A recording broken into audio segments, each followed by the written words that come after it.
Aabot naman sa 60% ang posibleng mabawas sa dami ng ulan na bubuo sa Pilipinas dahil sa El Nino, ayon po yan mismo sa Pag-asa.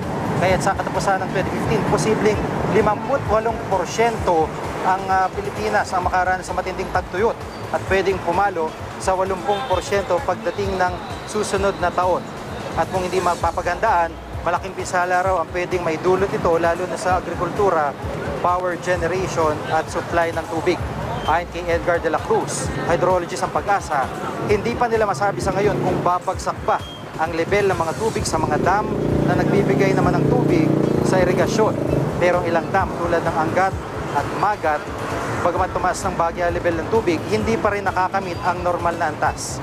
Mababa na rin ang level sa Pantabangan, nagseserbisyo sa Nueva Ecija at ilang bahagi ng Pampanga.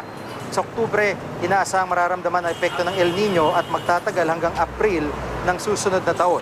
May halin tulad daw ito sa pinakamatinding El Nino na naranasan ng Pilipinas noong 1997 hanggang 1998. Pero ayon sa Pag-asa, hindi ibig sabihin ay wala ng ulan sa bansa.